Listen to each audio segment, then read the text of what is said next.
So thanks for helping me out with my test here. If Blackwatch is what we're going to go with at Tech, that'll be the first difference that I've made in 18 years. So anyway, let me get on with this. A little bit about our defense. I worked for a guy that worked in Notre Dame for years with Foge Fogio and Barry Alvarez. He came to Wofford and he was our defensive coordinator. We worked with an under and over front up until about 1994, somewhere around in there, maybe 1995. But we were always missing a three technique if one got hurt, if one got tired, or just a good one, or a nose.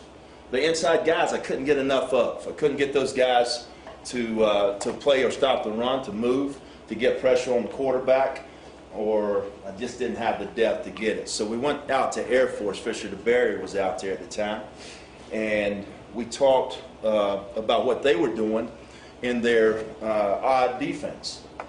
Years and years ago, Parcells went out to Air Force, and that's when I guess they put in a 3-4, different type of 3-4 than what Fisher DeBerry was running when I went out there. So it evolved to a one-gap type of scheme, to where the defensive ends were not the guys that could two-gap. There were guys that were going to be a little bit shorter legs, guys that probably didn't weigh quite as much as what you needed for to two-gap with. But what they could do, they could move lateral, and they can move into an under or an over front quickly. Now those guys were working off of Okie angle, or Okie easy, or two calls that would tell them how to play their front. Mostly they would slant, and they would slant hard. And sometimes they would slant into the play, sometimes they'd slant out of a play. I copied that defense, and then over the years we've morphed it into a little bit different style of defense, to where now we still play a slant guy, but it's usually just one guy. All right, so we have an Okie front, all right, to one side, and we have a reduction to the other. Okay, so let me get on here and sort of.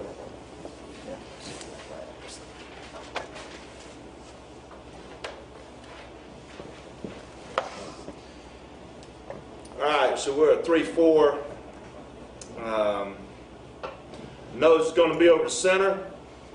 End can be directly over the offensive tackles. That nose is going to be a guy that has to have just a little bit more girth to him than the rest of the guys. Lower body's got to be strong. He's the one that's going to demand the double teams and can't get knocked back into the linebackers as the play develops. All right. Moving the ends out over the offensive tackles means less double teams for those guys.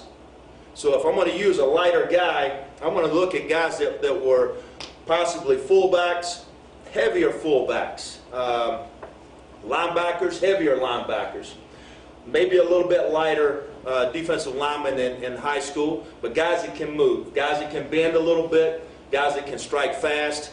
And now once they strike their target, they can get off that target and get vertical now to the quarterback, because if you can't, I can't get the pressure on the quarterback that I need. All right. So those ends are going to be guys that can move. If I had the perfect one, I'd probably put them at about 6'2", and I'd probably play them at somewhere around 270, but fast. I'm not going to give up speed for size. All right. The outside linebacker I'll put into the boundary. I'm going to call him the jack now. My will is going to be over the guard. My mic to the field, and then to the outside linebacker to the field, I'm going to call him my stinger. Okay.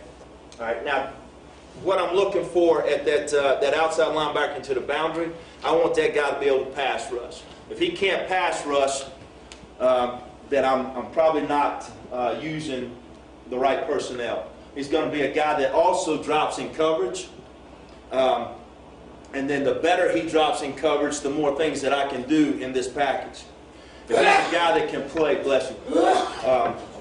If he's a guy that can play to the a zone into the boundary, then that's good enough for me. If he's a guy that could play a hook drop, that's even better. And then the best thing would be a guy that could lock up and play man on a number 2 receiver. All right. And I've had some free safeties that we turned into that jack. They could come off the edge, and they could bend, they could get down, and they could get to the quarterback with real quick. Those guys cannot always run around the block because the offensive tackle is going to use a vertical set to try to cut off that angle from him to the quarterback. But if he can turn it into a bull rush, now he's got a pretty good chance. I think James Harrison is the guy from the Steelers for so many years, I think, with the Patriots. Now, I bet you if he's over 6 foot, I won't say what I'm thinking. He ain't over 6 foot, I don't believe, but he's a pretty good pass rusher. All right. So if I can get him with long arms, then I will. If I can't, I don't care. It's the quickness, the get off, the explosiveness that I'm looking for. All right. The wilt linebacker for me is going to be the guy that has a little bit more speed than any other linebackers. He's a guy that I would like to be able to wrap around at times to catch a spill from the mic or to catch things from the field. All right. When we get into a strong reduction, the stinger for me is the outside linebacker to the field. He's a guy that I've messed around with for years and years and years, and finally got to the point to where teams are running more and more and more zone against us than anything else. That's generally what we'll see. So the more zone I'm seeing, it's not just the tight zone anymore. I'm seeing the wide zone. And if I put that stinger tight to the box, there's 2 things that are happening. Number one, that offensive tackle is not sure if he's got to take him or the place out linebacker, the Mike. And if he has to count him into his count, then the fullback, tit, sniffer, whatever you call that guy in the backfield, has also got to be right with that offensive tackle and then the guard. So that stinger playing a little bit closer to the box now puts stress on the offensive line, not only from the run game, but the passing game as well. Now, he's a definite threat to come with pressure on the quarterback, and now, more times than not, now you got to make a decision from a protection standpoint. That decision has got to be, are you going to go big on big, all right, fan everything, and now leave that center one-on-one with that nose, all right? If you're doing that, then generally we're winning an awful lot of those battles. And if you'll look back, I think we had a lot of sacks. This year, Coach Ivey coached the defensive line for me this past season, but we had so many sacks, and I would say probably 10 to 12, if not more, where we're at the quarterback and get him off his mark, and now we're having to chase him. Sort of like you mentioned Lamar Jackson. When that guy moves around, that's when you're starting to get in trouble. But bottom line is this: getting the quarterback off his mark, or sacking him, or disrupting him. That's what's most important to me. I look at the front 7, that back end. I don't know how much I see them in a ball game. All right. That's for the secondary to take care of from a cover standpoint. And I'll have coverages that I'll go to during the week in practice to try to learn how best to call the ball game. But I'm learning that from our secondary. The things that I'm going to look at during a ball game when I'm trying to call it are, I want to see the quarterback's progression. I want to see how he looks from one side of the field to the other, and where do his eyes end, all right, before he takes the snap. I want to see where the guard is blocking from the boundary the majority of the time, because mostly we're a weak reduction team. So what is a weak reduction team? I said that all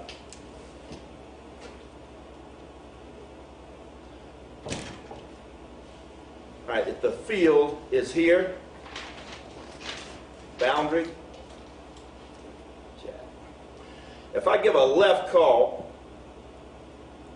then the left end is going to play that B gap in there. The jack is going to rush the quarterback. The nose is going to attack the center and then play the A gap away from the call. The left call, everybody knows my signals, I think. Shadon, you know, the left Yes. call, the L, the right call is that right there. Everybody got it. But that left call denotes my reduction. Now, there's one of two ways that you can play that reduction in. And now you can attack through the inside clavicle of the offensive tackle, or you can attack the outside pad of the guard.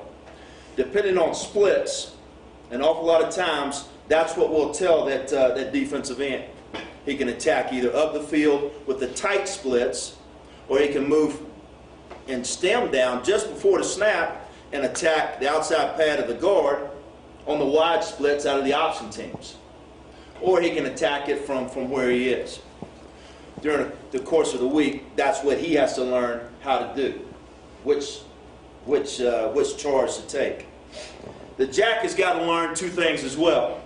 Do you want to get him up the field to the quarterback, or do you want to set him on the line of scrimmage? Basically what we try to do is this. We've tried to do a little bit of both. We've used the numbering system to tell when he can get up the field to the quarterback. So 2 by 2, I'm telling that guy, hey, there's 2 receivers into the boundary. I'd like to keep my will linebacker in the box to defend the run. If I give a left call, then I'm rotating my defense to the call. So I've got a corner that's going to play cloud. I've got a free safety that's going to play a half technique. That jack is going to get up the field. Tell you what, let me draw that one more time, fellas. Nose, Mike, Stinger. There. All right. The corner is going to play a cloud technique. Free safety is going to play a half. That wall, the will play a wall carry. The jack will get up the field when the ball is on or near the hatch. The end, of course, playing the B gap one of 2 ways, either inside clavicle or outside clavicle with the guard. All right. Jack gets up the field, and now if there is a mesh between the quarterback and that back and any kind of bubble out there, that's on the jack, because now he's got to get up there and disrupt that throw in order for me to keep my will in the box. All right. If he does that, then the corner's got a chance now to get off a block and come make a play. All right. The will, the further the ball gets to the middle of the field, now has to come out of the box in order to play that spacing out of number 2 receiver. He comes out of the box. Now he can give an angle call to the jack, putting him on the dive and putting the will on quarterback on any kind of quarterback keep. If quarterback keeps it, runs down the line into the boundary, then flips it out there, the corner now has time to get off of that because the timing of the play is disrupted. The other thing that we get is the will can walk out. You can still keep the jack up the field, and now the Mike understands that he gets help out of the Stinger. The Mike can come back over and play the A gap. Nose is playing there. Why? Because if you're getting a zone scheme and you don't know which gap those guys have, and you don't know which gap the nose has got, doesn't somebody have to help that center? Is there anybody in here that was an O-line guy? Anybody? Generally, that guard's got to go down and help that center. You can't give that nose a 2-way go on that center and expect him to win all those battles, right? So basically, Parcells was given that defense like we're doing. He's stuffing the nose, and he's playing off ass. I don't think that's a bad thing. I think there's a place for that. But if you do it every time, now they understand and start to scheme. The other thing to do is you don't get as good a pass rush at times as maybe what you'll get is if you move that nose a little bit. All right? So we talk about our reduction side.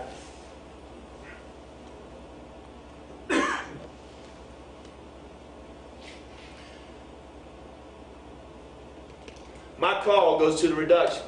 All right? So that's where I'm getting my my 3 technique from, and my rush outside back, rush in, you may call it. The nose is going to play opposite of the reduction. He's going to play the what I call the Okie side. All right. So if that nose is playing that A gap, he has 2 ways to play that A gap. One way is he can attack the center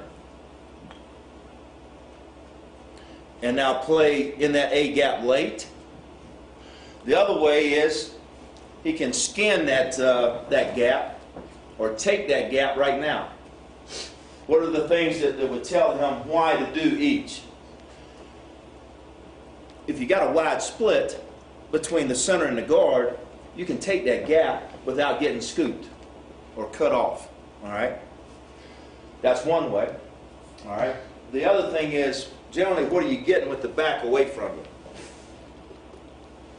You get the zone coming to you, right? So if that back is coming this way, generally the zone is coming that way.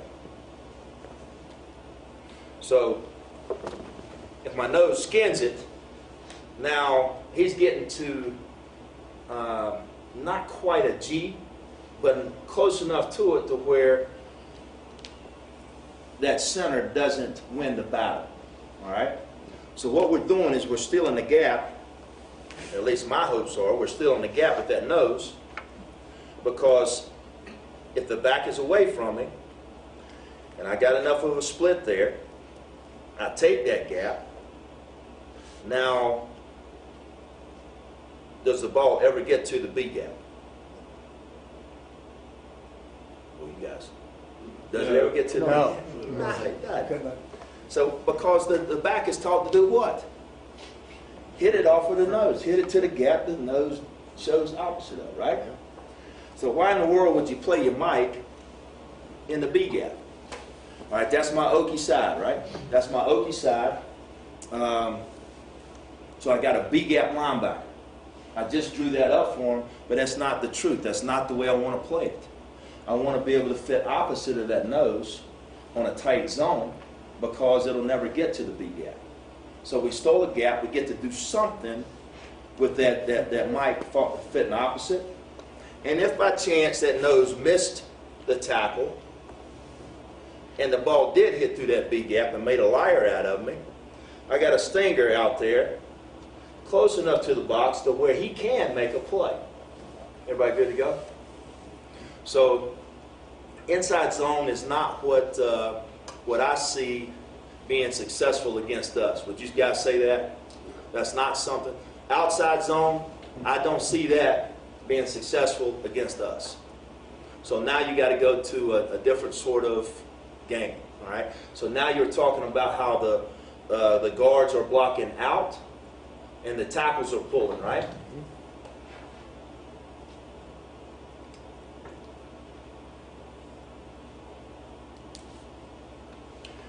There's my reduction, so I made a what call? Left. A left call.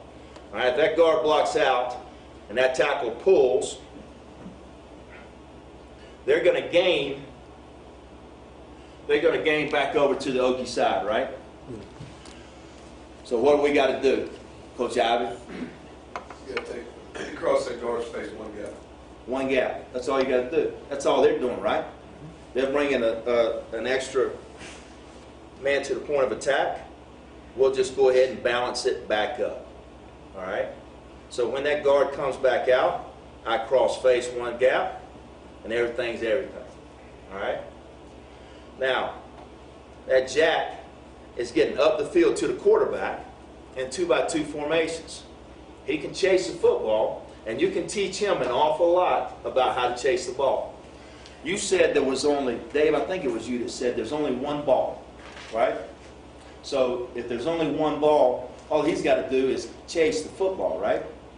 He's got to chase at an angle to where the quarterback cannot beat him.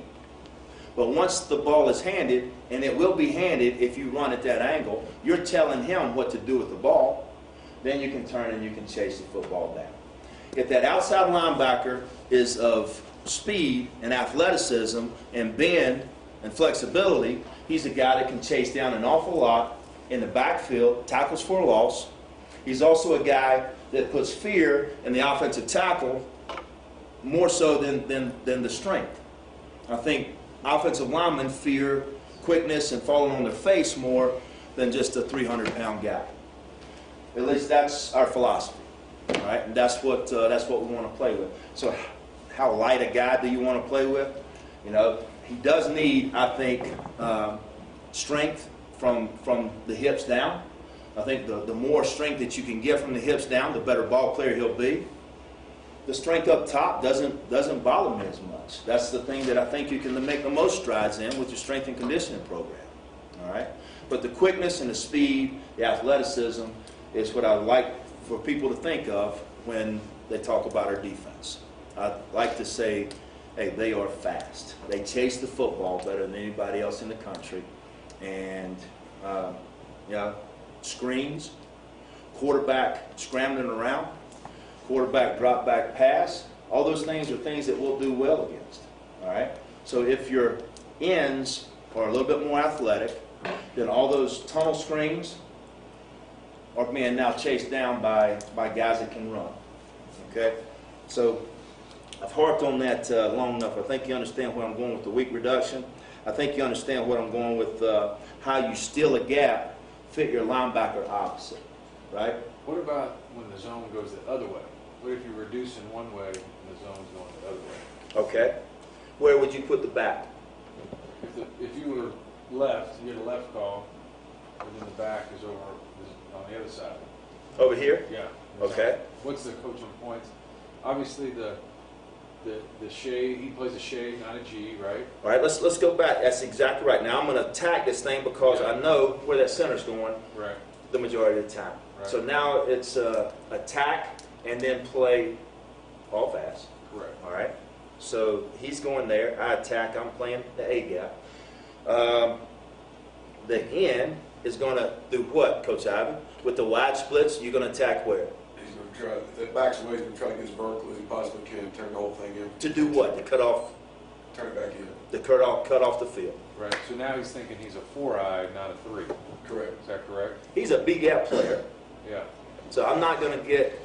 The worst thing, I'm not good at making them take the 6-inch step or just harping on those type of things. What I'm good at, I think, is telling them, hey man, if you attack his outside clavicle and then get up the field, then you'll cut it off for us, and now we'll fold somebody back inside of you, or we'll fit it.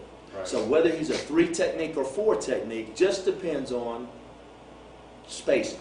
Correct. In the Just back, like right? your passing game, everything depends on spacing. Same thing up front. So to say that we're a slant defense may be a bit of a misnomer, all right? To say that we are attack steps, absolutely. Are we going to be guys that hold linemen and allow linebackers to run? Every once in a while it's the nose, correct? You know? But a lot of times that nose is beating gaps and so forth. So there's not a way to say, hey, this is the way they play it. All right? It's not the same thing every time. So if they're running the zone that way, then generally they got to put a tight end there, right?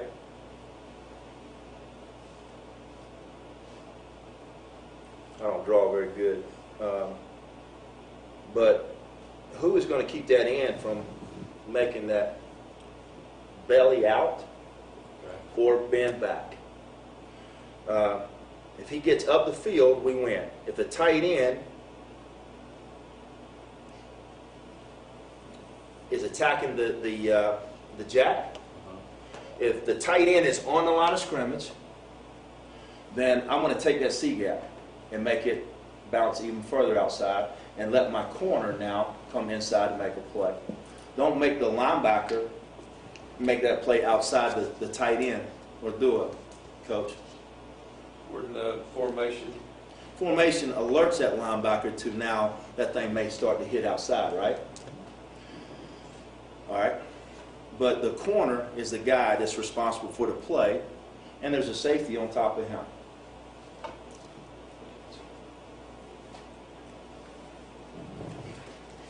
Coach, you're a movement end there. What's his read? Is he reading the inside lineman? Can you ask me that question one more Is time? your movement end? Is he reading the guard? My reduction in. Yeah. Move your page down, Chris Woody. How about now? Can you see it? Perfect. All right. It depends on the splits, right? Right. Okay. Who's the one that can and smack him in the mouth the quickest is that offensive tackle. Right. And yet, if those splits are wide, and I get to go attack the guard, Right. then I want to see the guard. Right. You correct me now, Swayze, if I misspeak, okay? Don't make sure they get it right. What I get them to do more often than not is read the splits of the guards, because everybody wants to take that nose over. So if there's a really tight split on the right side over there, our guys against us in spring ball, they get pistol every time, because they know if they show us the back, we're going to kick the crap out of them. Exactly. So they get a pistol, and then we can't tell off that. So now we got to read the splits of the guard from the center. So if the guard on the right side is very tight, that nose is going to give a tight right call. If he gives a tight right call, we know the ball is going to the left. And then I still have him keep his eyes on the guard, because they got to block the dog, well, the jack there. Coach called him the jack now, but the outside backer, they got to block him. Or at least they got to think they got to. And we're going to be up the field every single time, and it's going to turn back in, and you got an extra hat with the outside backer. So- Even if he makes a nose right call, and the four-eye, I'm sorry, Coach, I may confuse you. He's calling a left. The defense is a left. no, I've got that. But the nose guard will say, tight right, tight right. Tight the right. combo. So he knows the zone's going this way. So all of our guys know that the ball is going left. Going left. If he says tight right, the ball is going left. Exactly. If my guy at the nose says tight left, the ball is going right. Gotcha.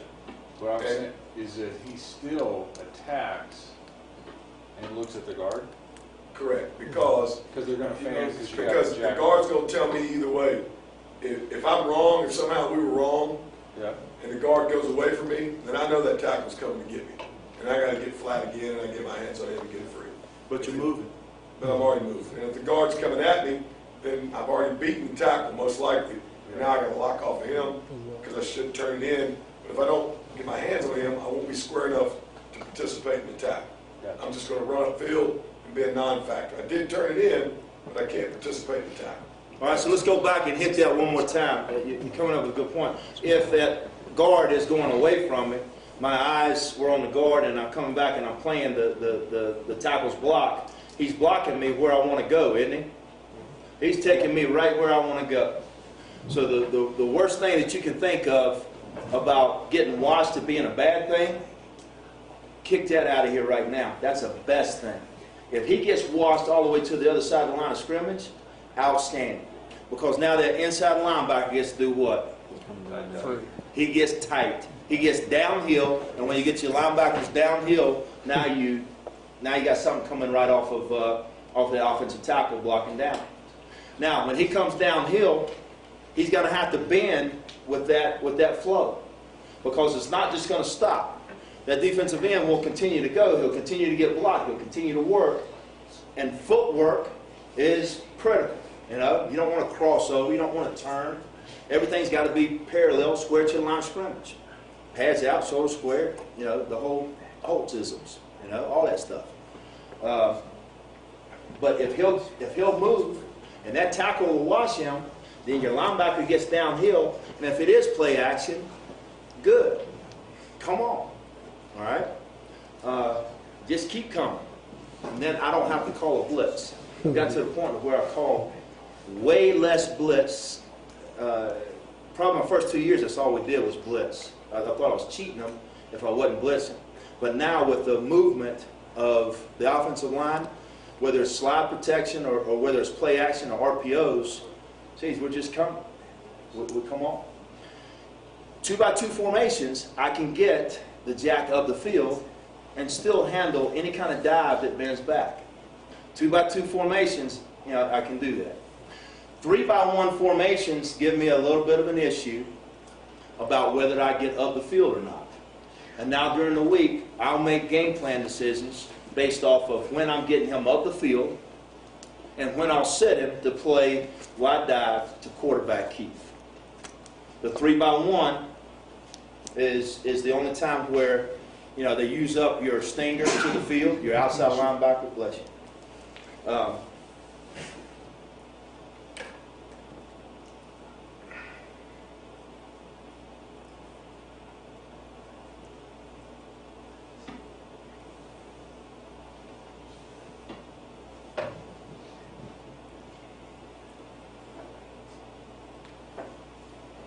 All right, so now we got 3 receivers out there.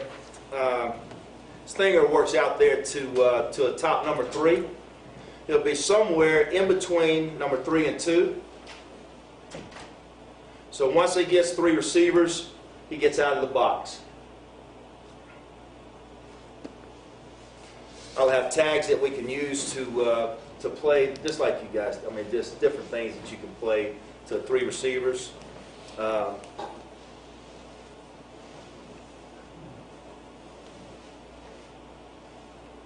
But a general way is this. If I don't use any tags and the back is weak, then I keep the free safety over the corner and I play a half technique. And then if we do get to 4 verticals, then I'll play the safety there, the corner in between those guys. I'll play a curl flat, late flat out of the stinger. The Mike will stay inside. All right? And now I still get... if I get that number 3 working all the way across, eventually I'll get free safety help out of that. I don't like to stay in that all the time, and yet that's something where I don't think we've been beaten on this coverage once on a 3rd down in the 2nd ball game of the season.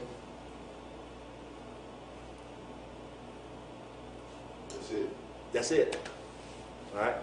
So Mike runs with number 3. He carries that to the house until it gets to the safety. Well, we read, Mike reads out 2 to 3, or 3 to 2, and if there's a deviation by 2, then he doesn't have to carry it, because that safety will push over to number 3 now, and I'll come off on number 2, but I'll still be deep enough that I can put a roof on number 2 coming back under. Play everything trace. Yeah, no, that's different right there. all right, that next box I just drew. That's different. Where's my reduction? We do a couple things now. We do You a don't couple know. things now. If you're the quarterback, you're on their side. You don't know which way it's coming. So now I want to make is this a right call, as you guys see it? Yes. Okay. So where's my reduction then? Actually, to your right, your open side's to your left. So now I want to rotate. I got 1 safety. Missing. So now I'm going to bring him. How many receivers outside? 2. 2 receivers, 2-by-2. I get the strong safety. The stinger. I can get him up the field, right? All right. I get him up the field to the quarterback. Strong safety reduces our rocks down. We just play old-fashioned cover 3. All right. Free safety plays a post, but it's a little bit different because we don't just rock to the middle of the field. We're going to lean weak with 2 wide receivers, and now tell that quarterback where you have to throw it. You can't throw it into the boundary. So your stress point in cover 3 is going to be, that strong safety corner. where they're doing that. The corner is gonna he's gonna work to midpoint the two receivers. Strong safety is gonna try to push the window to where the guy goes back, to where if the free safety can get there at 25 yards, it ought to be a pick. At 21 yards, it ought to be a deflection. At 18 yards, they'll catch the football. So at 18 yards, the strong safety has got to do something as far as rerouting that number 2 receiver before he can take off to go to the out. If the indicator never goes out, then the strong safety will never work out there. There's only one ball. And now again, the free safety hanging weak, makes that quarterback look strong. And as long as the free safety knows where he's, well, Coach, didn't you play any safeties in here? Anybody that played safety? All right, so when you played safety, you wanted to make that quarterback throw it somewhere and know where he was going with it, right? So if you could make him do what you wanted, you got a much better break on it. I played safety too, 2 years, until they said you're too fat. So then, if that safety is laying weak, now that's a little bit more difficult on quarterbacks to read post or split coverage. All right, so that's what we'll do. It's a little bit different in cover 3. That's where we get a lot of complaints from our offense and not understanding, is it post? Our quarterbacks don't get any reads on post coverage because of how you're playing it. And you'll have to remember, I don't think there was any seams out of that number 2 receiver that beat us in cover 3 all year. One thing that gets you in cover 3 concept is you drop out of one. Okay, that's the stress point, all right? That's the weakness of the defense, right? So we'll come back and we'll play a different coverage. We'll roll and play a cloud coverage to the field, a type of 3 cloud or something that I don't have time to talk about right now, but it's interesting, very interesting, all right? So now let's go to 3 receivers, right? I'm sorry, Jack is he's going to work to the flat, all right? So bottom line is, reduction call now, this is a right 3, all right? And right end goes through the B gap. The nose attacks the A gap or the center based off of splits, da-da-da-da. So bottom line, what you're doing is this. You're just learning 2 defenses. You're learning an under or over. You're going to move to it. Splits or your guidelines. And quick getting off blocks, trying to cut the field in half to where now you can get either a fold player or somebody working back up underneath you once you cut it off. All right? I think we did, I don't know what our stats were, but we're way up there with tackles for loss and pressures on the quarterback. You press those guys, those inside backers on the zone scheme. Press probably get the guards where they fall back. Well, you tell those guards are going to work to, if it's a zone scheme, that guard has to work to the nose, right? Yeah. Okay, once he works to the nose, does he climb? That's what I'm looking for when I'm calling the game. I just want to see, are the guards climbing or are they working out and coming back, to create another gap inside? And if they are doing that, I want my nose to rock one side, show, and then come back and play that gap later. So the guards are blocking out on them. It's called a Roger call, Okay. to where now, again, the nose is going to show the opposite gap of what he's going to play. Is that right, Sway? Roger? Correct. Shows opposite gap of what he's going to play. Well, we used the knee more than we did the Roger, but yes, we did use Roger. Yeah, I'll get it. Once I get to the film, I'm going to show him that.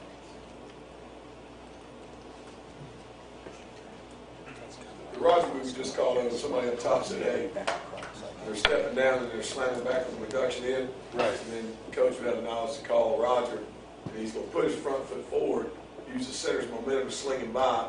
When they cheat back, we cheat back, you come free in the backside gap and be running in the backfield. So even if he's slanting, he's over here, he knows with the Roger call, he's gonna fight back across. He's gonna come to the Late. back. Late. He basically comes to the reduction side Correct. after he sheds that center front side. Yeah. Does that change anything for the backers fit with the Roger call? It would, that's why Coach needs to call, so Coach Jones's guys See, can. now know you're where playing the front side A, right? Yes. Just swapping gaps Yep. with the nose. Coach Woody, if you're calling a weak reduction most of the time, and the nose in the A gap to the field, that's what they're expecting majority of the time. Correct. So they gotta come down and block in hard, It's a great point. so you don't get to the field, you don't get them going back out that much, probably. do you? No. No, generally it's off of a weak reduction call. And our weak reduction calls are our jabs. I mean, those aren't the knockout punches, that's your base defense. It's not a ton different. I think, Dave, I think you alluded to the strong reduction is the more beneficial. You know, that's sort of your knockout and get a little bit more out of your call. So what I wanted to do, I just want to show you 3 receivers Okay. with a right 3.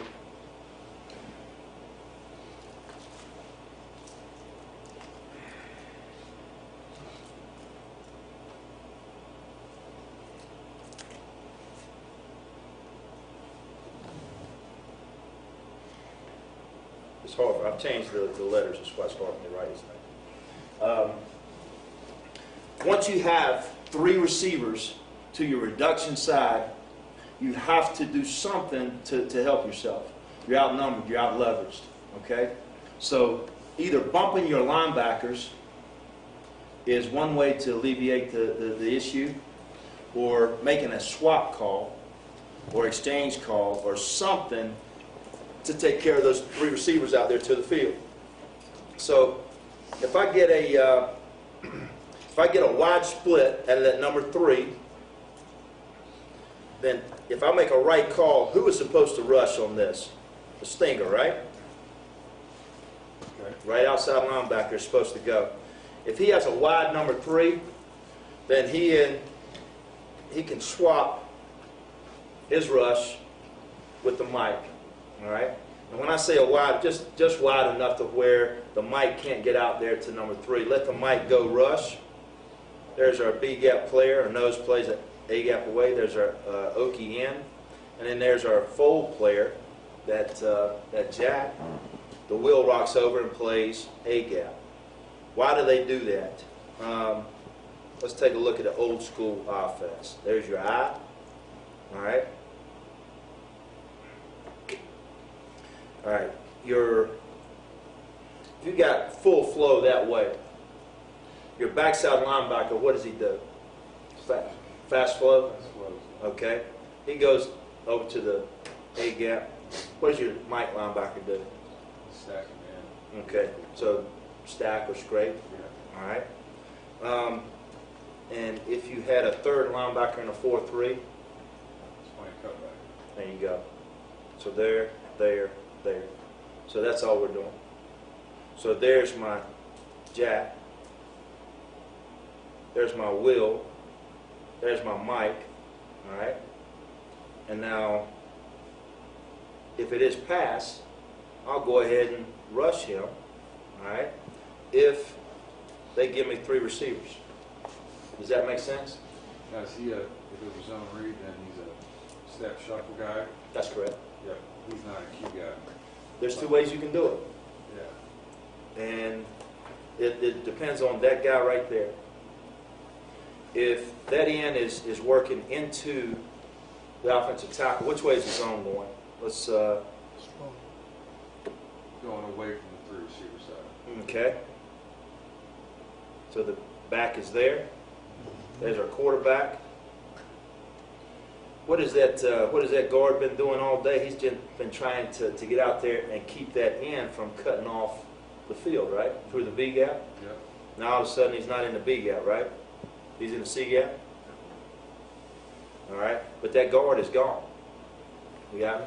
The nose is doing what? Coming off his butt, taking the gap. So it's never going to get to the B gap, right?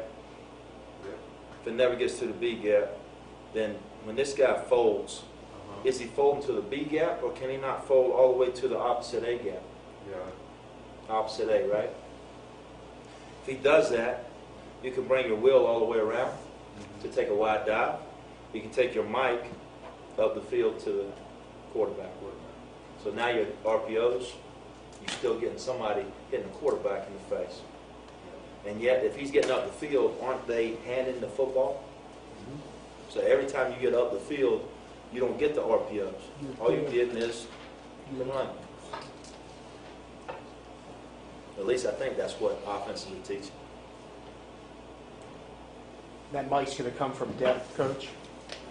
Or is it Yes, discreet? I like to hide it, and Yeah. yet I'm going to show you some film where they don't. Right. We got some games that we call with the mic and the end. I think the mic makes the call to the ends, right? All right. One more thing before I get to the film. I think the film will show it better than I'm explaining. But all I want to show you right now is the strong reduction, okay? And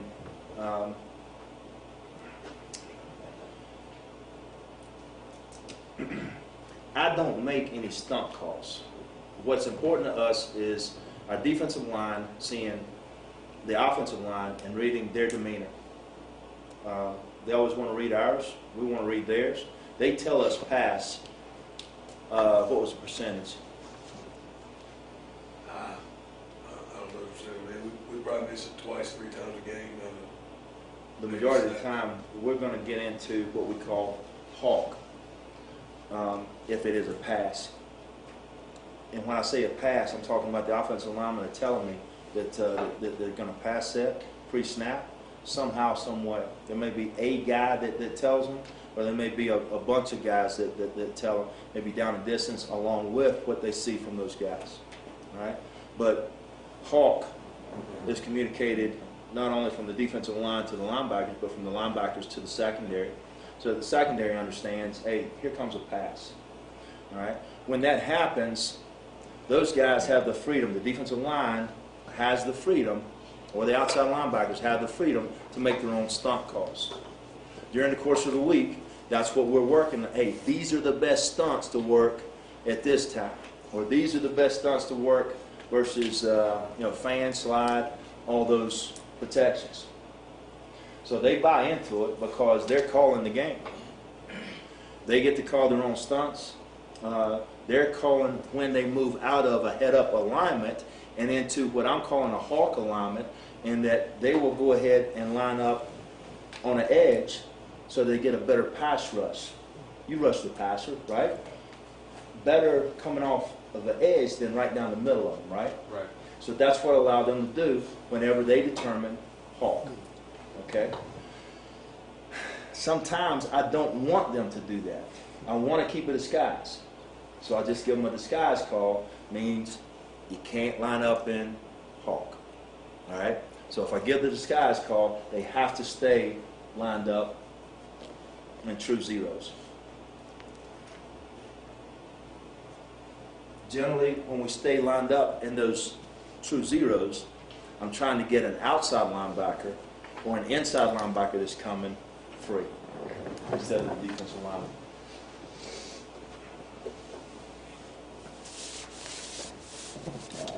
Can you set me up with this thing ready to go?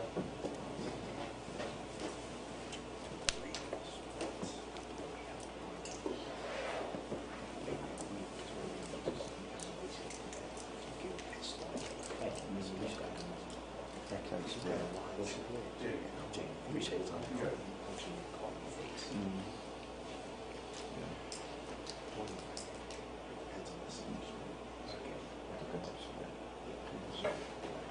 All right, left or right call? What is it? You tell me which one's coming. Right. Right call? How did you know? Because it looks like left. It looks like it's a left call. Who said right? I see he did it. It does look like a left call. Every one of these are right calls. Safety's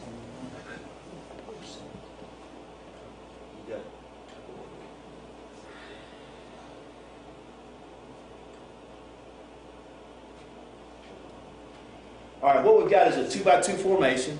All right, a 2-by-2 formation means the strong or the outside linebacker to the field can get up, up the field to the quarterback, all right? The outside linebacker into the boundary is dropping flat. I want him in cover 3 now to work flat, get to the numbers, and now play. You're basically taking the place of where the corner was in a cover 6 or cloud technique, all right? He is a curl flat player. I don't teach it that way. I just want to get him out there and then play from there. And especially when 1 and 2 are tight together, because it's going to be, a lot of times it's going to be some type of screen, all right? Once he gets out there, if it's quick game, he's playing that. If it's screens, he's playing that.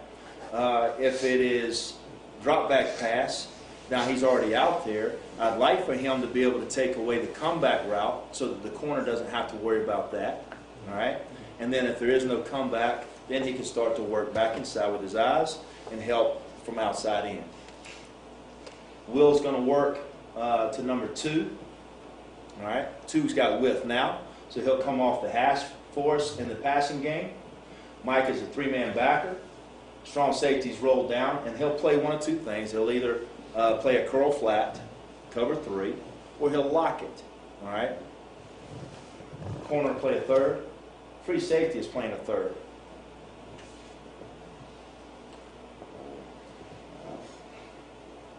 So now we're getting the option. That option is going to put, anytime that jack up top has 2 receivers or more, he's out of the box. All he is a forced player. Don't need him in the box. I don't need him to fold back inside. 2 receivers outside gets him out of the run fit, all right? Because if you ride this and then throw it out there in the flat, he's the guy that has to make the play out of the corner.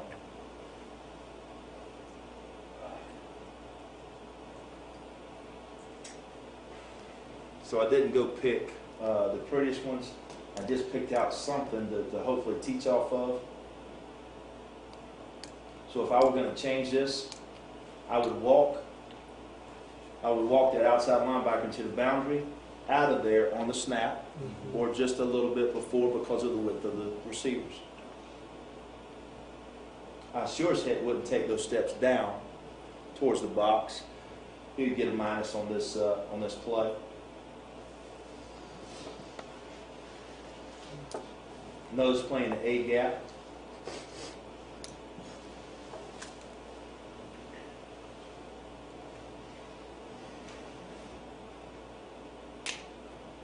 And then the linebacker does a good job, I think, of seeing the guard pull.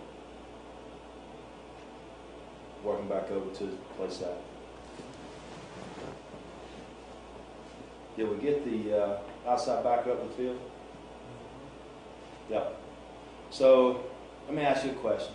If that outside linebacker is coming up the field, if no one is sliding their protection to him and there's mesh, do you need the free safety rocking back to the middle of the field or with depth to play pass? He's a deep defender now. He's the middle of the field. No, get home. What? You're going to get home. It can't be thrown, right? Yep. As long as the outside linebackers get on the field. So more times than not, I'm not just teaching the free safety coverage, right, Shield? Correct. We got to teach him protections, correct? Yep. So if you're teaching him protections, now you don't waste a middle of the field defender in cover 3 with this play action or run game. Because I think you started off by talking about 8-man, 9-man stuff.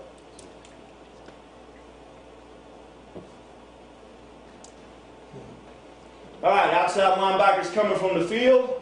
Outside linebacker from the boundary is going to play a 9 technique. So we get a shade 5 and a 9 into the boundary versus a tight end. We'll give up too many yards.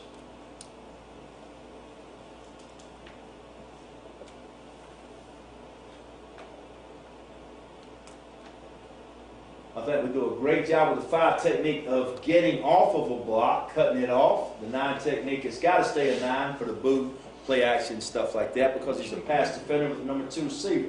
All right?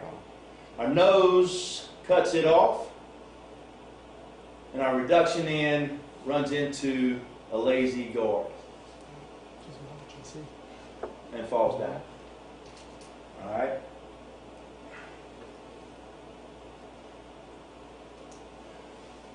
So more than anything else, that's what screws us up, is a guard that can't get the heck out of the way.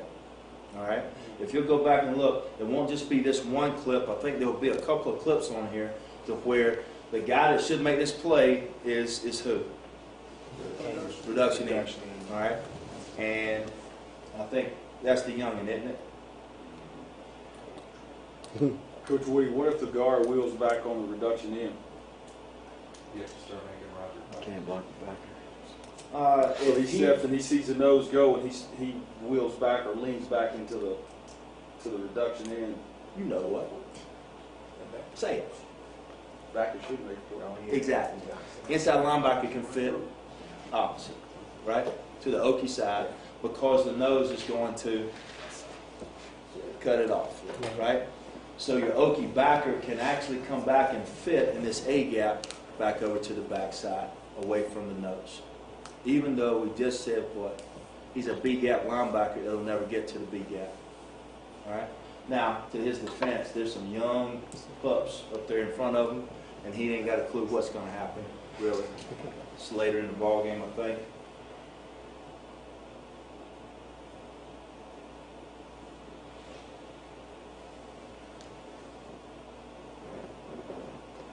So if this is a field reduction, then still it ought to look that same way if it's a boundary reduction. All right?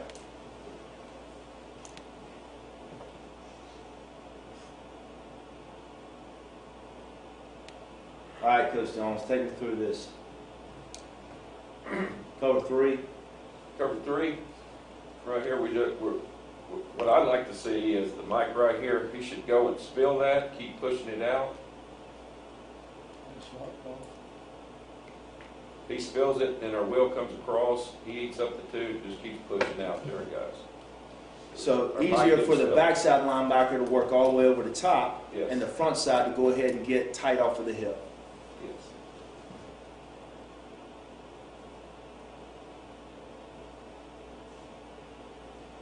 The mic should bend, right? Yes.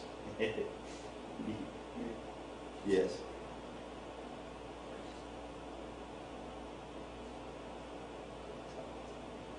He's worried too much about the speed sweep right there. Not when the Yes. ball, Coach Jones. the swap call The reduction. will go once he gets out. But I mean, that's Wow. why he didn't come? Because he anticipated it? Yeah, we made Coach Jones made a little adjustment to where whenever you had that third receiver coming out there, that outside linebacker would peel off because of the. We did the same thing, same. Yep. And then you got to get the corner involved now. Once you got a tight end to a nub, all right, to the Okie side, right? All right, he becomes your fold player. He'll keep working and won't stop it. You could also give a boom call to the defensive end, to put the defensive end into the C gap, so that the corner can take the C gap. If not, the corner has to fit B gap and be able to fit guard pulls and continue to go in. It's cloud and clear, just keep rolling. It's great. Exactly right. Just make a boom call to the end. And you say he'll be in the C gap. Yes, with boom call, yes, sir. Is that you said to a nub? To a nub, yes, sir, but it has to be, it has Only to the 3 by Okie 1. side. Say again? It has to be 3 by 1 and back away. Right. 3 by 1 back away, but it cannot be with any 2 back sets. 2 back sets, you just got to put it. Correct. So he would not make a boom call here Yeah. because of motion. He'll go ahead and keep coming. If they line up in the 3 receiver side, which is what you're alluding to, Why does the back have to be away? Just because of the speed option. Speed option to the Okie side. it's a good, it would be a good argument. You could probably argue to do it. I'd have to go back and look at plays. But speed option is what kept me from doing it a long time ago. Not so much anymore, but a long time ago. Down the back.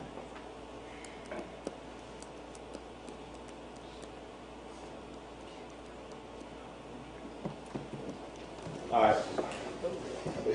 Runner pass. Pass. How do you know? Back. Back. And the nose, right?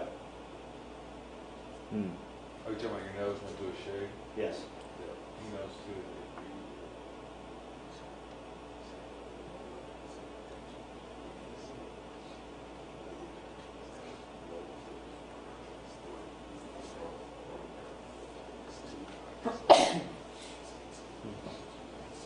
What year's 42? He was a senior. He missed the last 3 or 4 ball games this year with a torn tricep, but he had, I think he was top 5 in the country in sacks before that happened.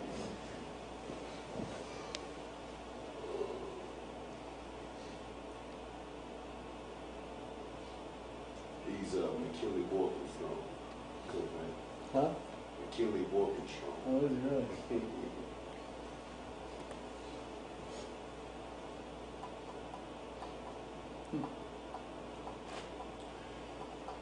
All right, back out of the backfield. If this does turn into a wheel route out of the back, the outside linebacker's got to turn around with it. If it's a wheel route out of someone on the line of scrimmage or width, that'll be handled by the corner and the post player. The wheel linebacker's going to work to push. He'll stay inside of this, Stay inside of one with the push. but I think the play breaks down right here. But he'll stay inside of that if it doesn't. Strong safety's going to play curl flat corner on top. Any 2x2 sets, but back then we'll lock it to the field because you lose your 3 player on quick slants. So we always lock it to the field when the team plays zone, true cover 3 concept to the weak side. I think one of the things that we worked this a good bit with 24 getting out of the field and then coming back up underneath. The TE stunt from the field, that works pretty good. That was just a natural, right? You didn't call that. That was just. I don't call any of the stunts. They call them all, Yeah, and they'll work it off of each other as well. All right, with 2 receivers into the boundary, I like cover 3. I like strong reduction because they get to work through number 2 to work to number 1. Working through number 2 takes away the time of the route a lot of times. The wheel can still stay in the box pre-snap because the outside linebacker working through that area takes away an awful lot of those quick passes out there. All right, whether they're screens or quick game. If he'll work flat and then he can gain depth as he goes. He has the run fit once he's got 2 receivers outside. So was this a check formation in the boundary, I think?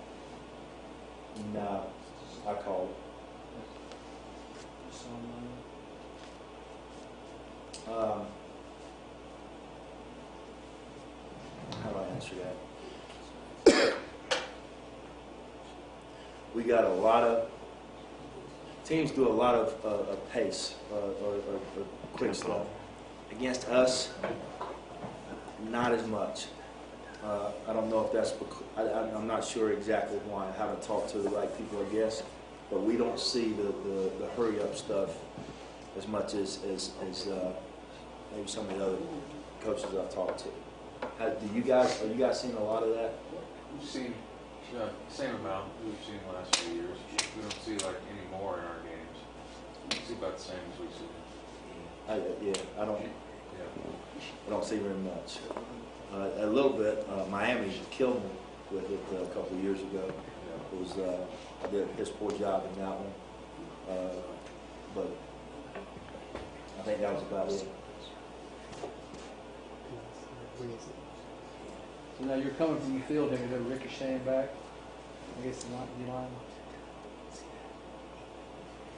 I am coming from the field, but he has that 47 has two charges. He's up the field, right, because of this, and then 51 is going to come off that guy's butt.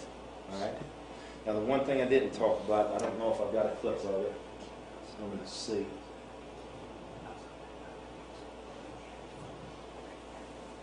Are you talking about him stemming a little bit, messing with it? No, I just know you're coming from the field. I'm just saying redirect. This knows you do, Johnson.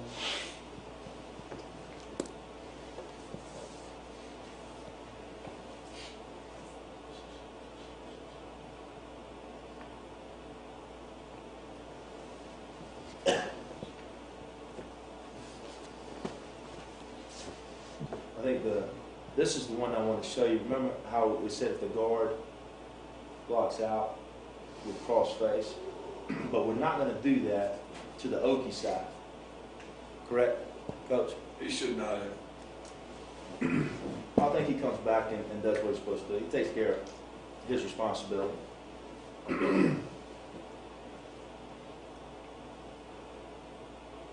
The one thing we'll talk about when you got a tight end, you know, with two receivers to the field, you got pro formation. That outside linebacker is going to line up on the outside foot. He's going to show a 9. They'll play a C gap. He's got to get to the hip of the offensive tackle to make sure that that gap is secured. Now your inside linebacker, instead of taking that C gap or fitting with the C gap, will now scrape over the top of the outside back into the D. Anything that comes to him, he'll spill all blocks. For our guys, if an outside backer takes on a guy on the line of scrimmage and he's a C-gap player, he's got to take care of that C-gap. He's got one or two ways to take care of it. You can either cross face and get your hat in there, or you can come off his butt and take it from behind the line of scrimmage. You got to get it, though. You got to take care of it. You also got to hit and squeeze that tight end just to protect that linebacker just a hair in case the quarterback keeps it. If excuse me. If the tight end is not on the line of scrimmage, let's say he's a sniffer, to whatever you guys call it, if he's off the line, then whether you're Okie or reduction, outside backer, you always leverage it or box it. You always turn it back inside to your inside linebacker who's fitting tight off of any kind of veer blocks to the reduction side. One thing that I think is important for you to understand, that Mike linebacker record, or the reduction backer, he's seeing the guard goes down. That's what's telling him to go wide dive. As soon as that happens, he knows he's gone. He should be coming out here being the wide dive, spilling anything, and then you will come across. So that's how we're stealing from there, too. So as soon as that guard goes down, he knows he's out. So, because what you said earlier, you were asking about the guy leaning back. Shannon, he can't lean back on me anymore, so I've got everything to the center. He can't stop me from tackling that once he climbs. Coach Will, you still leveraging with your reduction outside backer, any open side, so if it was 2 speed, he still is a box player? Absolutely. And he said there's a Y off as a box. Correct. So Y off, any kind of full kick out block, I'm outside on free. Right. And but it looks like you're playing a ton of 6s on that tight end, right? Yeah, yes, because of who it is. The guy that played there a year ago is playing with the Texans now.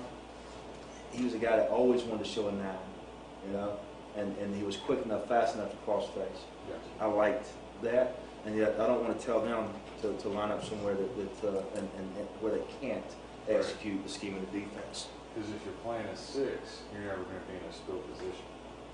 That's correct. Yeah. And if any time that you can take up 2 from that reduction side, you can balance out the numbers a little bit better. You can win.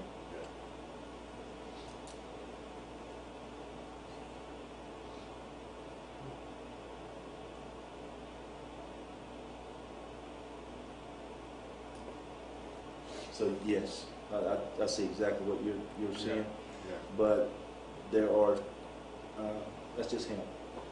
There's some guys that can play that from outside.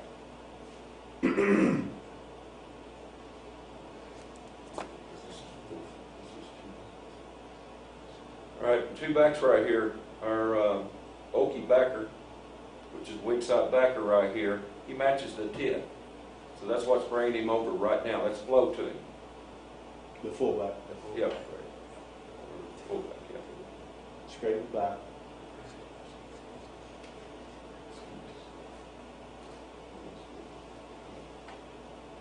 I can't. I gotta say something. Whoever's on the Okie side, if there's two backs, he always matches. What? Is this the first team or second team or third defensive line in there? 97 was a redshirt walk-on freshman. No, I'm not saying it's bad. What I'm saying is this: if we go small, we get a little bit more athletic. We rotate a hell of a lot of guys. We played 3, 6, 9, 10, 11 defensive linemen during the ball game. Am I wrong? No, that's correct. Now, some of those guys ain't gonna get it right every time, but you know what? They get better and better and better as the season goes on. You know what else they do? They buy into it because they got to play. So I'm not gonna tell you that I'm all for putting 11 different DBs in the ball game. I'm not. The further back we get, I would like to, not do A lot that. of extra point block. But up front, if you're rotating 11 defensive linemen, then those guys, the wear and tear on those guys is a little bit less taxing on them. And practice is a little bit better too, when they know they're going to get a chance to get out there.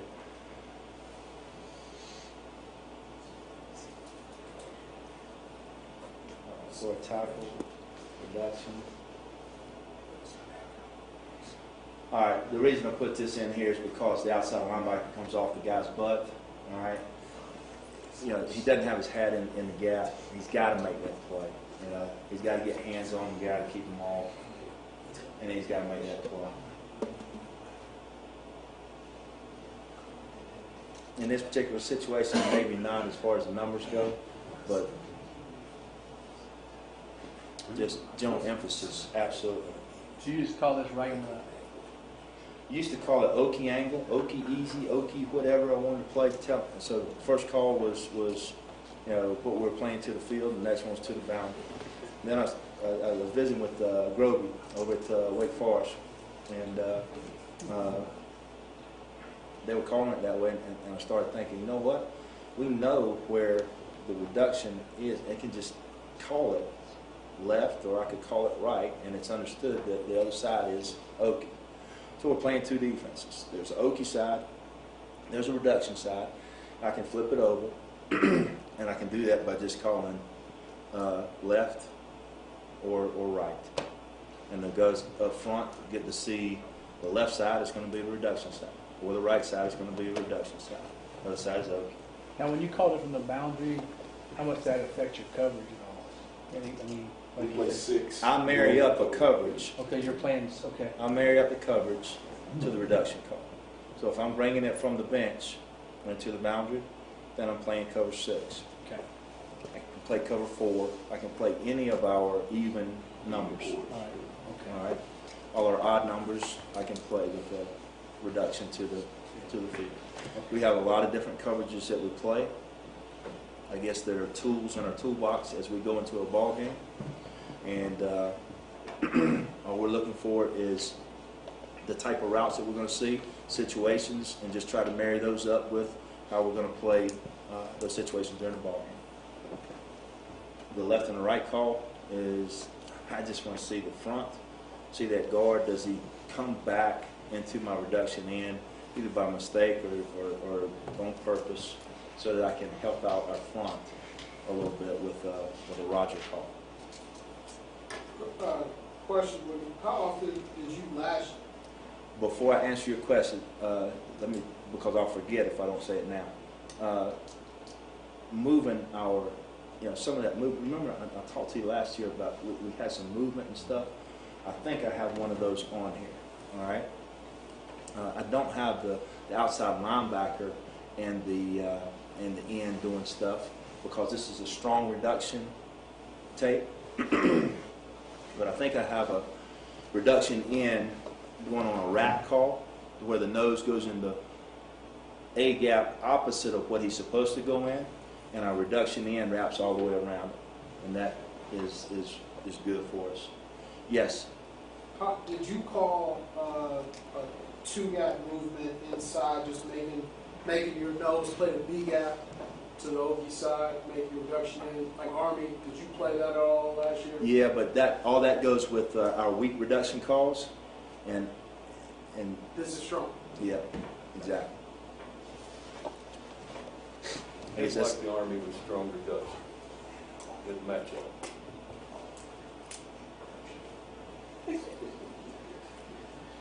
I guess.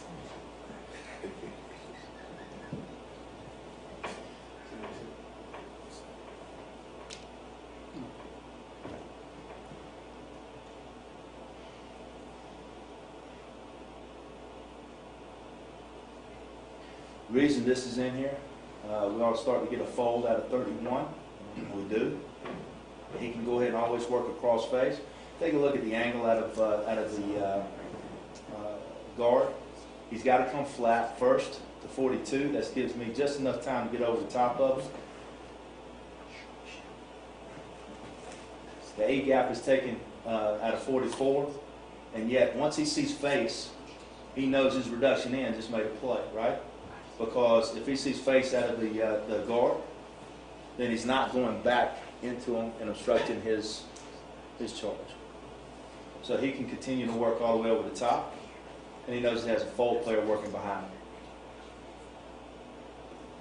Once we get to motion, we keep the outside linebacker outside of all of this, in case it's handed to the jet.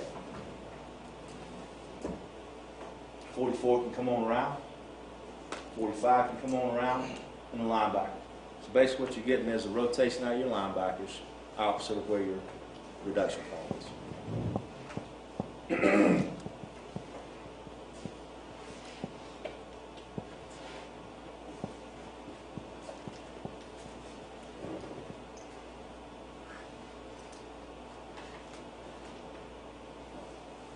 All right. This is what I need to discuss with you guys before I get out of here. All this New England Patriots offense is what we started to see a little bit more this year. As I go back and I study the Georgia Tech film, I see it in the ACC picking up quite a bit, right, Andy? And this is something that man, I want to hit on and you know, sort of see ideas about how to defend either motion back into the backfield to from empty, or back out of it, you know, to create empty, or to keep that what I call pig, you know, with the tight end in the backfield. Wake Forest did a really nice job, I thought, with some of this. But this is something I want to throw in there to remind me to ask you guys what you're doing with empty, whether it's jet motion, orbit, or you got motion back and stay in the backfield if you had some empty tags with it. There they are, Swiggity Devil.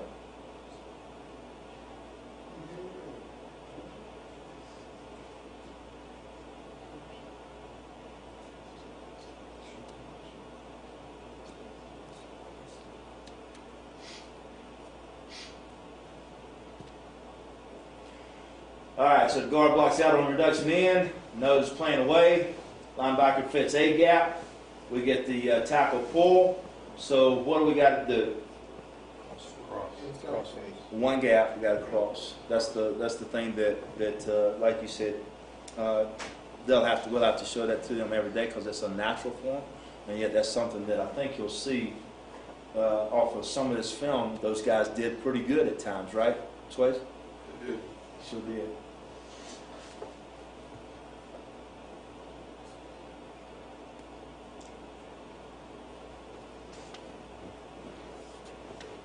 Dave, last time we got together last year, over at LSU, we got some stuff from you, you know, in this bowl game. Yeah, we got a shutout. So, owe you dinner. Thank you.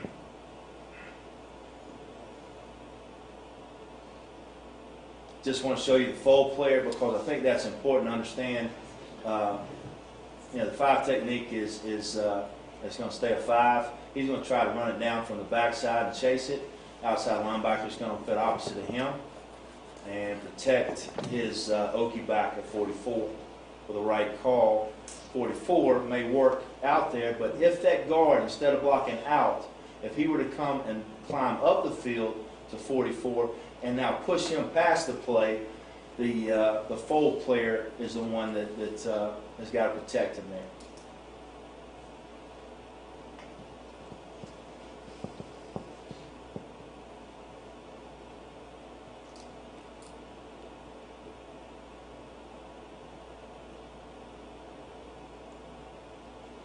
I think the outside linebacker does a good job of disguising it. Times it up really good. And runs right on by our guy. I guess that makes it pretty easy, huh? But again, I think he's trying the vertical set and just not quite as athletic as some of the guys we see at that position. 51 does a really nice job, I think, of coming outside here on a disguise call. Right here, we don't let him get in the hawk. This is designed to get the outside linebacker to the quarterback.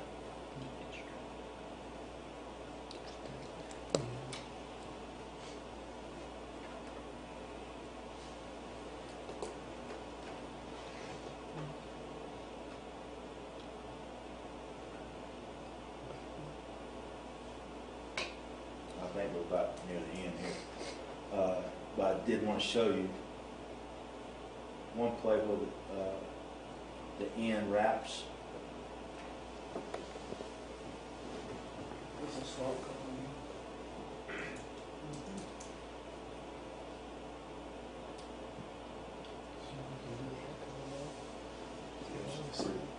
I think this is a boom call here out of 51. Can you tell? 3-by-1. Yeah, it is a 3-by-1. It's a wide 3-by-1. The outside linebacker may have made that to you, all right, to get you in the B gap to the weak side. You get the outside linebacker up the field. Cut it off there. Come on. There you go.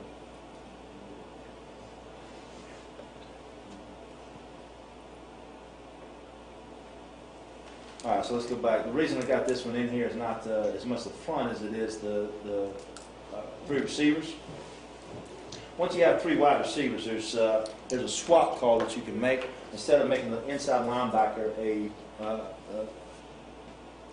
defender out there, he just goes. I think you called it. You go. This would be a swap call. If that receiver were just a little bit wider, we could also make an exchange call. That exchange call now would put the outside linebacker on top of number 2 and let the strong safety drop down on 3. So just a couple of different ways to play a reduction to the field versus 3 wides. The inside linebacker doesn't care which call he gets. A swap or exchange means exactly the same to him. And right now, this is all about spring ball, seeing if you can get 31 all the way around to the A gap on any kind of run or zone scheme, but not with the back there, correct? Doesn't the back have to be over on the other side to get the zone where we're looking for?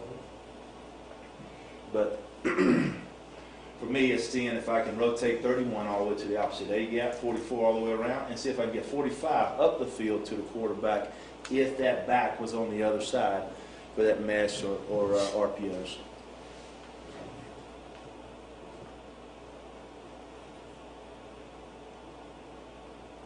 Making the boom call would not allow us to do that.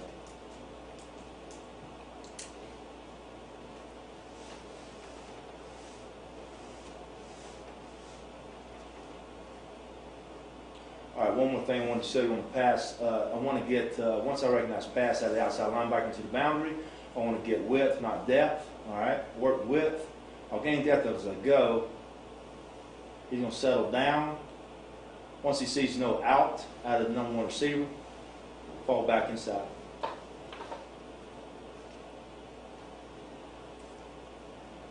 All right. Somehow I missed that wrap start. I thought I had one in there, but heck, if any of you guys want to see some of that stuff, I'll send it to you. Any questions? Anything that you guys want to ask about strong reduction, or is it? Are we done? How are you playing the cover 3 to the field in the trips with a swap call? Swap call the anchors closer to 3. All right. He becomes a linebacker. Yeah. He has to carry it all the way back to a linebacker position. He has to carry it all the way. So if you get the 4 verts again, you're saying that the You should get hit out of your backside wheel linebacker. and then what's the down Depending on what's where the the back down is. safety doing on number 2?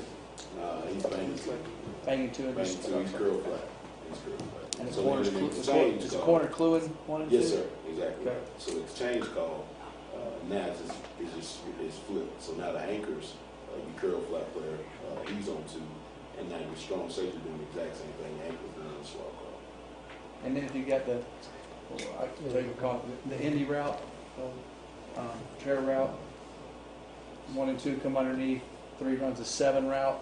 The corner would take that. Corner will take that. Yeah. Corner will take that. Big The third. anchor, if it was a swap call, the anchor would take number 2 in, and your strong safety would take the 1. Corner's playing true third, right? Yeah. True third. Yeah, include corner.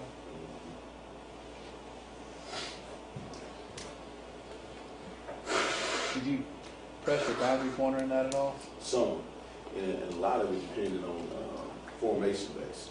Okay. Because some teams will give us that tray wall offset, Yep. and you give your RPO, quick outs, things of that nature. Now you want to press that, you want to press the other, and just lock him up on the weak side with a lot of that RPO stuff. Back to him sometimes. Are you playing not outside necessarily. leverage because the back is Yes, dropping? Exactly right. Exactly right. All depends on split. So if that number 1 receiver was over split, he's at the bottom of the numbers, I'm gonna play him slightly inside shade for your glances and things of that nature, hit right in that little sweet spot. But now once he's at the top of the numbers, I'm gonna play him outside edge. And the number 3 receiver, the tighter he gets and threatens, still like to have that third technique with a little bit more depth than just the bail technique. But as much as we could press and bail and cover 3, that was a good thing. As long as number 3 gave us, enough time to where we could still get our depth over on top. And you said you had 3 clouds. You ran some. Was it with? It Strong reduction. A left call to the field? So was it with a strong reduction of the cloud yeah, we would to the mainly, field? it would mainly be a Roll coverage. Yeah, You talked about earlier. yes. Were you still bringing an outside backer to the field? Now we'd bring the inside.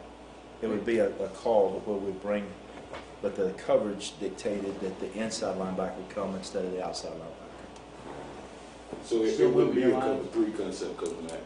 It'd be an 8 concept. So it's Exact a quarter opposite of cover concept. 6. So all it So is cover playing 6 cloud into to the boundary, field. cover 8 So you're playing cover would be to that the same thing to the field, field. cloud. So it's just, vice versa. Hat technique. That's all it is. It's just reverse cover 6. So now your anchor is a wall carrier. 90% Your of mic is high. Yeah, The corner's clouded. You're strong If it's safety one tag, receiver and you're playing to the corner to the field, weak side. no, the outside linebacker. So If that you got allows- 3 by 1, he's So if you 5 had and one 3. receiver to the field, Boundary three back to the back to backfield, safety. something like Yes, that. if we go 3 by Outside 1, it linebacker. depends. We can tag it. Other than that, play mini. yes. We play mini It was too. the inside linebacker. Or we just play a cover 8. We end up playing a true 3 cloud. We kick it. So 3 cloud, roll 3 cloud to the field with 3 by 1. A wide number 3. And anytime we got a tight number 3, we would play what we call roll concept. So now, with the roll concept, your strong safety, he's working with 1 right now. It's a true trap concept. Okay. And now your free safety, he has to get to 2. He has to get to 2, and your mic will be able to carry the reverse. Your wheel, actually. So, It's just a rotation. yeah, that's all it is. The roll concept. That's always been good for us, especially anytime you're getting teams with us running strong reduction, and they think they got the dropouts and your bubbles and things like that. You don't have it now. So that was really good for Had a very high success ratio with the strong reduction, but it was 3, 8, Sonic. That's it, right? Yep. Still No, great. Axe. Axe playing cover one with that, yep. We put that in the other day. It's been real good too. It's all it is a strong reduction cover one. Because everybody spends so much time working on weak reduction. Oh, yeah. They don't feel like they don't do a good job, I think, versus production on the field. Yeah. But it is, yeah, there's some adjustments you gotta make with all the field. And the three receivers to the field.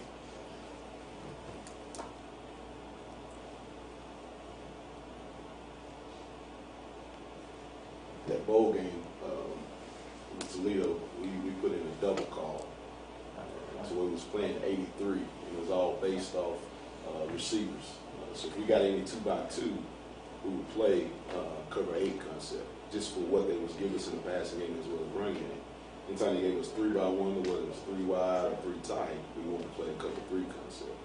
And that was, but you kept your reduction the same. The reduction never changed. It was always strong reduction no matter what. So we was gonna play 3 or cover 8 with that. And that was really good for us, especially they love the little glance RPO on the weak side, so getting help out of your will linebacker. Yeah, changing up the look for the quarterback was good. You know, just don't give him a curl flat player, give him a cloud technique, and then come back and you can show him quarters, and just it just holds the ball just a little bit longer. You know? Makes all the difference in the world. And D-line did a real good job of getting pressure on quarterback. And, know which gap they're coming in. You know, just that there's ever so slight hesitation from the offensive line a lot of times. And if you can take advantage of that because of your quickness, you get something out of it. Any other questions, you guys?